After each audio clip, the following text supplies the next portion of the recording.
Hey everybody, welcome to Local Business Hacks Podcast. I'm your host, Carl Case, and I'm on a mission to help you. Every week, we're going to be talking to local business owners and experts to get their best tips, tricks, and hacks to grow your business. This show is designed to teach you, inspire you, and motivate you to take massive action and start to build your future-proof business. Whether you're just starting off or you're taking your existing business to the next level, this episode is for you. So let's get started. Hey, local business hackers. I'm your host, Global Director of Business Development for Referrizer, Carl Case, joined today by the president of the largest yoga company globally, Lindsay Junk from YogaSix. Welcome, Lindsay. Hi, thanks for having me on, Carl. This is really exciting for me. I appreciate the time. Of course. So, Lindsay, overnight, you don't become the president of YogaSix. Talk to me about this journey that's gotten you to this point. I wish it was just overnight, but it's been quite a few years. I don't want to reveal my true age, but yeah, I've been in the fitness industry really my whole life. I started off as an athlete as a kid, then went on to play college sports. And then people would always say, like, so what are you going to do? And I would say, I want to be in the Olympics. I want to be a professional athlete. And they'd ask me the sport. And I don't know, something, I'll figure out something. But I ended up being a runner in college and really loving the fitness space. And then when it came time to get a job, I was getting a degree in biochemistry and food science and human nutrition. I'm a Canadian. And so I was at school at University of Hawaii, and I had 1 year to do classes in the United States, and I needed to work in my field. So I got a job working in the hospital, and I lasted 1 day because I realized that wasn't where I wanted to be. I didn't want to be at the end result. I wanted it to, help people before they ended up in the hospital. So I left that job and went right away and got a job at Gold's Gym. This was like in the 90s. So it was kind of the heyday of that franchise. And that's where I got my start in the fitness industry. Started off as a nutrition technologist, which was somebody that would help people with their diets, and then got promoted to personal trainer, which was a great job for somebody really active, and then got promoted to be the boss of the personal trainers. And then from there, just, was kind of put me into the fitness industry, and I didn't look back. So went from Gold's Gym to 24-Hour Fitness, spent 15 years there. Left there as a VP, thought maybe I'd be done working when I went on maternity leave with my twins. Was on maternity leave for 6 months, came back, and instead of going back to 24-hour, I actually went to a company called YogaWorks, worked with them for 8 years, helped them grow their brands, and took them from like a very small, 14 location company up to over 70, 75 locations, publicly traded company. Then left, went and did my own thing, did some consulting, which was a blast, and then found myself talking to Anthony Geisler, who is the founder of Exponential Fitness. And he told me that they wanted to bring in a yoga brand. And I thought, what a great idea. I'd always felt like yoga should be franchised. When I was with YogaWorks, I would constantly get calls from people saying, hey, I want to open a studio in Virginia. I want to open up in Vermont. And we didn't do that. We were a corporation. We weren't franchised. So I knew that we would do fantastic. I knew there was a big need for yoga, and I jumped in. And that was 4 years ago. And here we are today. Congratulations, Lindsay. And what is today? How big is YogaSix? How can people get involved? Talk to me about the brand. Yeah, awesome. So we have 168 studios across the country. So yes, we are the largest yoga brand in the world, which we're really excited about, because that, a lot of our growth happened during COVID, right? So to be able to do that during a crazy time in our world was awesome. But YogaSix is the every person's yoga. So if you're not a flexible person, or you haven't been to India and you don't understand Sanskrit, you're just very uncomfortable in that space, come to us. We're designed so that anybody can do yoga. I tell this story all the time. My mom was visiting a couple of years ago, and I thought, let's do some yoga. Let's take the kids. So I took my twins, who they're now 14, but at the time they were 12. My mom, who is in her late 70s, and then me, who was in my mid 40s, and we all took a class together, and we all had a great experience. My daughters are super clumsy and never really had done yoga, and they had a great class. My mom's a little older and not as mobile. She had a great class. And then I've been practicing yoga for years, and I had a great class. So we are really for everybody. And that's what's exciting for us, and which is why I think we're doing as well as we're doing across the United States. That's amazing. Congratulations. And for people trying to get involved, yogasix.com. Yes. Yeah. Yep. Awesome. Lindsay, I imagine that your entrepreneurial spirit came when you decided on day one to leave the hospital, saying that this is not for me, because most people would be stuck in that situation for a while. Yeah. Thinking about your entrepreneurial spirit and how you bring that in your day-to-day life, what are some things that ultimately are your hacks to staying as productive as possible? Oh, staying as productive as possible is a great question, especially I've got 3 kids and a busy business and all of that. So, really, for me, it's being organized and just knowing the things that are important, the things that I want to accomplish every day. And so a long time ago, I started using a calendar, and I schedule everything into a calendar. So, starting with my workouts, I try to be really consistent with those, and those are in my calendar. And here at the office, they know that don't try to schedule anything before 8 o'clock, because I'm definitely doing my workout, and that's in there. I try to use my time wisely, or, I have an hour drive every day. And so that hour is not just me driving and singing, although that would be fun. It's usually I've got a call scheduled, or I'm listening and preparing for something. And so any minute, most of my time is pretty scheduled. I don't have a lot of just roaming around time. And then I also try to make sure that I schedule time to think and plan. And I find if I don't do that, then I typically do that on Fridays. And if I don't think and plan, the next week is kind of chaotic, and that's hard for me, and I don't get as much done.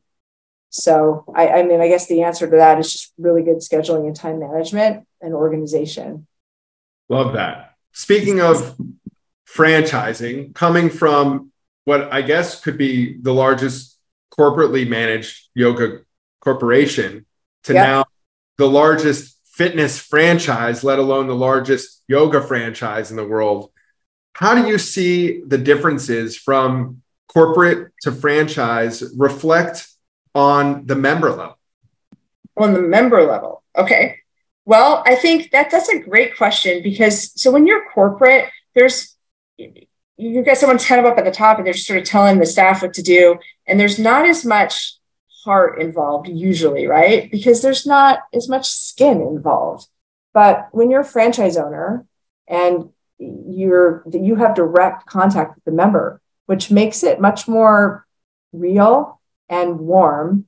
And typically the experience for the member is 100 times better, because it's their community, right? The owner 9 times out of 10 lives in the community. They might have kids in the community. They're part of that community, and they want to give back to their community, and they really care. And so they'll do things for their business that if I'm a general manager of a local yoga studio, I might not do, because I'm not thinking about it that way. So that's where that's why I really like franchising versus corporate. And it's been interesting, because the things that we really struggled with when I was part of corporate was that warmth, that being a part of the community, and being that third space that we talk so much about, right? Like somewhere you can go that's not home, that's not church. You're with your people, you're in your community. We had a hard time executing on that. And so when I started with YogaSix, we spent a lot of time on how we're going to do this. And it's a big part of our brand. We've got to make sure that we can execute. But once the studios started opening, our franchisees did that. They were the ones that were driving that. We had all these SOPs and things created. We were ready to go. We didn't need to use them as much, because the people that were running the businesses were genuinely wanting to be a part of the community. So you're going to get a much more warm, real experience where people care about you when you're working out in a studio that's a franchise. And we start seeing way more results in that culture that everybody really craves inside of those 4 walls, which is right. Amazing. Well, you think about it, like if people remember your name, not to be like corny and talk about Cheers and Friends and all of that, but if you're going somewhere every day or a couple of days a week, and people know who you are and they know your story, and they look forward to seeing you and you look forward to going, you're going to go. And the more you go, the more consistent you are with whatever you're doing. It doesn't have to be yoga. It can be lifting weights or running or whatever. As long as you're consistent, you see results, right? And it's very difficult to stop going somewhere where people want you and they care about you, right? It's very difficult my VP of sales always says it's easy to cancel a gym membership. It's very difficult to cancel a community. So I agree with that. And we've seen it across all of our studios. When the owners are involved with their members, it makes a big difference. Accountability partners and not just technology that's tracking you. Yeah, exactly. Like it's not on purpose, right? It's just happening. You weren't there yesterday. I always see you at the 7 a.m. Where were you? Oh, I had a meeting, but it's just good to know, right? Like somebody noticed I wasn't there. Yeah. I love that. Transitioning a little bit into being the president of YogaSix, talk a little bit about what would you describe your leadership style like, and how does that reflect onto your team? Thank you for asking me that question. Well, my leadership style over the last 25 years has really evolved from being kind of like a dictator, which is embarrassing to think back on, to where I am today, which is I think it's really important that people feel empowered. And I know this word gets used a lot, but it's really true, to feel empowered to make their mistakes and to make decisions and to own their own results. And to know that, like, if one of my team comes to me and says, hey, I tried this and it failed miserably, my response to them is, okay, well, tell me what you learned and what are you going to do differently this time? And how are you going to make sure that this doesn't happen again? And so as a leader, I want to put people in positions where they get to make decisions and they get to challenge themselves. They get to put themselves in uncomfortable situations so that they can really grow. And if you were to go back maybe 20 years, I would never do that. I would say, you do it this way, this way, this way, and this way, and come see me every 5 minutes to make sure that you're on track. And that doesn't really create happy employees, but also doesn't help employees grow, right? Like if I'm always telling you what to do, are you going to get good at your job? Or you're just going to get good at listening to me, right? What if I get sick or I'm not there? And I had to learn that, because as you grow as a leader, you just can't tell you. You don't have time to tell everyone what to do. And that's been really fun at YogaSix, as we've been growing very rapidly, to see people come and start in maybe an entry-level position, and now they're running a department. And we've got examples of that we're really proud of. I love that. What would be 2 secrets that Lindsay now would tell Lindsay then? Hey, you're doing this, and if you only knew, this is what you really should be doing. Well, I think giving people room to make mistakes is very important, or maybe just room. Maybe they're not always going to make mistakes, just room to execute. And so if I give somebody a task on a Friday, give them a week or 2 to execute that before following up. I think I was so afraid that the people that I was working with weren't going to do what I asked them 5 minutes after I asked them to do it. I think I do that with my son, which drives him crazy. It's like, Mom, you told me to clean my room 10 minutes ago. I'm going to do it. And so maybe I need to take that and use that in my personal life. But yeah, number 1 is giving people room to grow. And then number 2 is to be confident in decisions. Years ago, I wasn't as confident in what I was doing.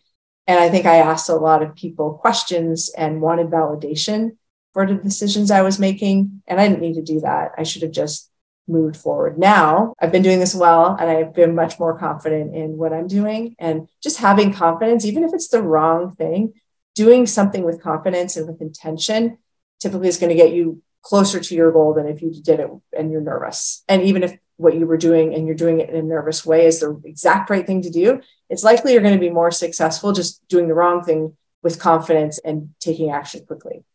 Love that. So one of your love languages is words of affirmation. You're right. Got it. So moving on, talking about expectations and goals, I would imagine that you're one of the most goal-oriented individuals inside of your organization today. How do you set people up for success when trying to reach goals?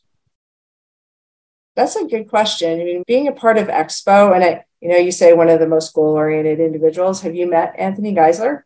Because so if you were to meet him, he is probably the most goal-oriented person I've ever met. And he's somebody that sets his goals very, very, very high and expects to hit them.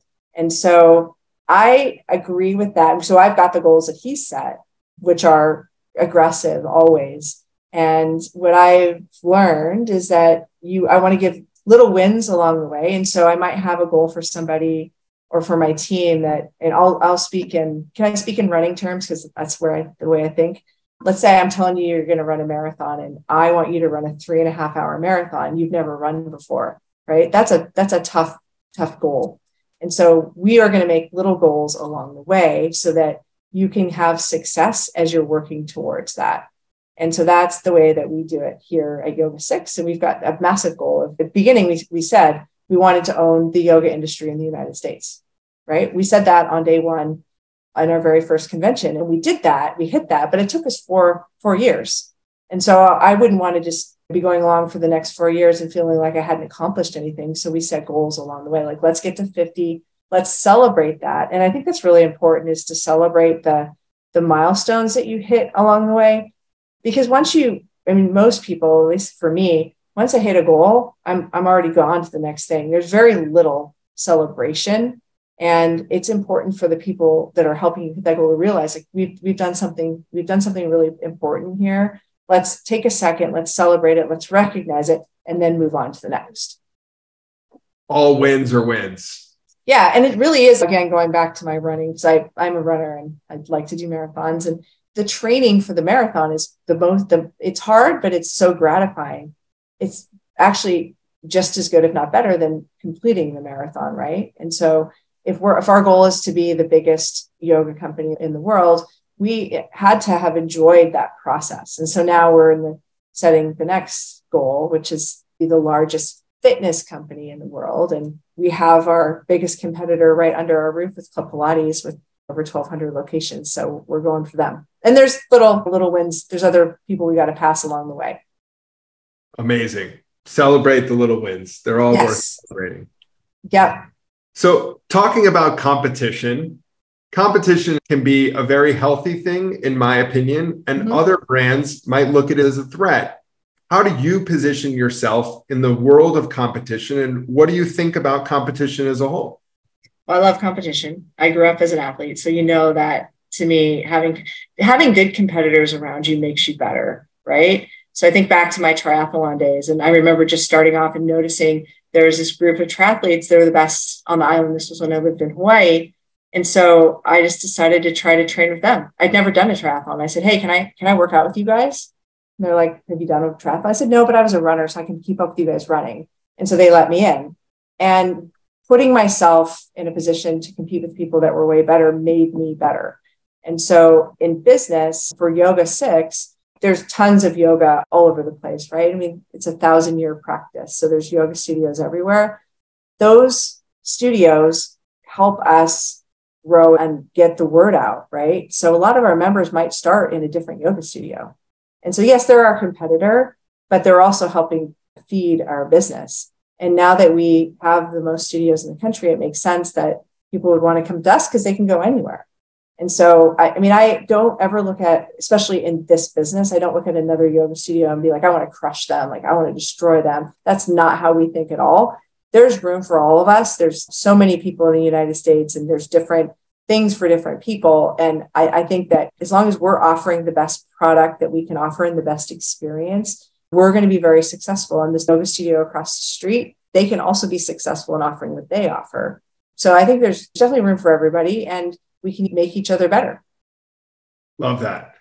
Lindsay, as we wrap up, I want to full circle us back to where we started. You have a unique journey, in my opinion, because you went from saying, I'm definitely not a good fit to this, to jumping into corporate America, where you were with the biggest big box gyms in the world, and climbing that corporate ladder, and then eventually doing what I see as a path for a lot of my guests on the show and in general in our space, of becoming a consultant, taking that knowledge of 15 plus years working in different facets of the fitness industry, from nutrition to weightlifting to personal training to you name it.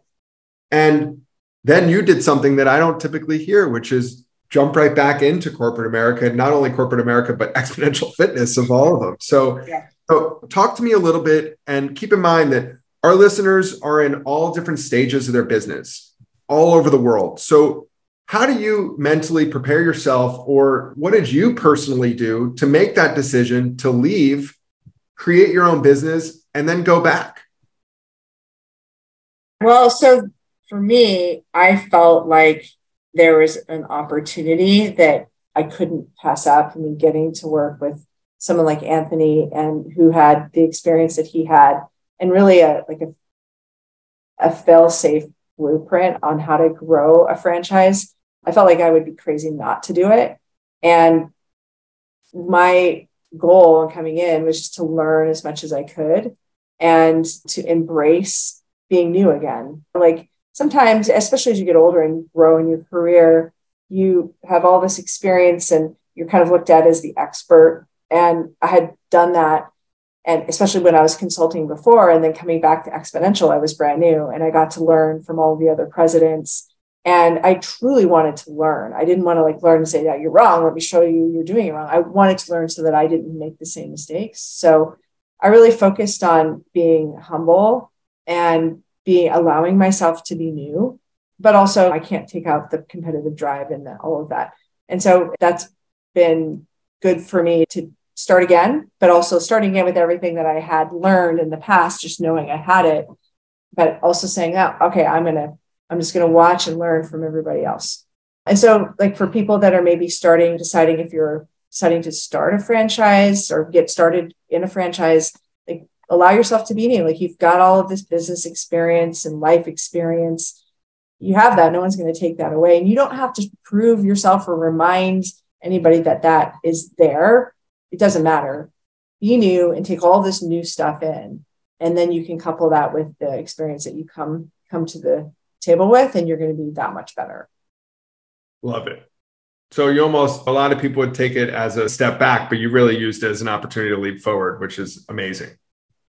Yeah. And I think people are afraid to take a step back, right? And you see they're all over internet, but the road to success, right? It's not it's and it actually takes the pressure off a little bit and allows you to be more creative if you're not the person that has all the answers and you're not the person that everybody is expecting to know, and you're just the person that's learning. I found that very liberating. And I loved going into Sean Grove's office. He's the president of Club Pilates, and saying, hey, tell me what happened when you got to 100 studios? What would you have done differently? How can I learn from you? And then taking his advice instead of trying to figure it out on my own. That was fun. And now, that we're kind of where we are.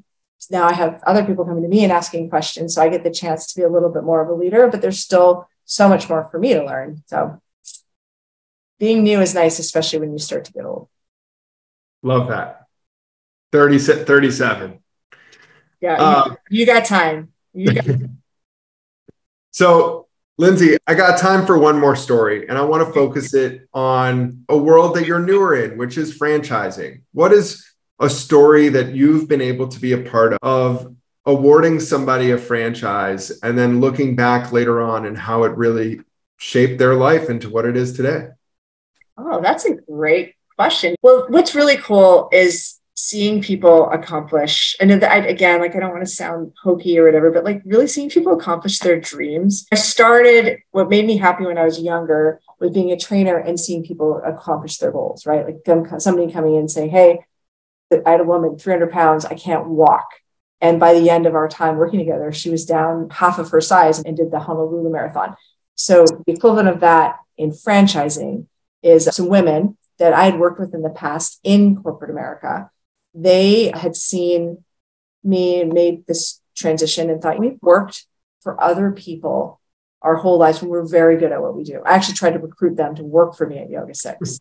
And we're tired of making money for other people, want to make it for ourselves. And we want to not have to worry about the decisions that our bosses are making. If they're making stupid decisions and they're going to put our livelihood in jeopardy, we want to be in control and we want to really create some wealth. And so they actually approached me and said, hey, we want to, and I thought when they called, they were going to tell me they wanted to come work for me. So I was like, yes, they said, we want to buy a franchise. And I was like, oh, okay. Very, nervous, of course, because I want them to be very successful. They're younger and putting everything they had earned to this point into the business. And they have 3 studios, 2 that are open, 1 that's in pre-sale. The first one they opened was a record-breaking studio and still owns records. The second one was a turnaround situation, and they're being very successful with that. Now they've started their third, and they're making a little empire for themselves. And it's really cool to see really proud of them. They're working really hard. It's definitely, they'll tell you times it's easier to work for someone else, but then they own all of it. This is something that they're going to have for the rest of their lives or for as long as they want to have it. So that was really awesome to see. And I was very proud of them and happy to be a part of that process for them. I love that. And congratulations to you. Congratulations to YogaSix and Exponential Fitness for being great partners of us and for having a team like you to where you can empower individuals all over the world to be their own boss and enjoy doing it. Yeah, thank you. So thank you from us and our listeners all over the globe for sharing your story and joining me today on today's podcast, Lindsay. Thank you, Carl. It was really fun. I really appreciate it. Thank you so much. That's it for this week's episode. I hope you found it helpful. Be sure to head over to our site, local-business-hacks.com, to check out the show notes and send me questions or ideas for future episodes. If you want to grow your business, just like the people you've heard from here, follow Local Business Hacks Podcast and tune in for new tips, tricks, and tactics. Until next time, thanks for listening and keep hacking.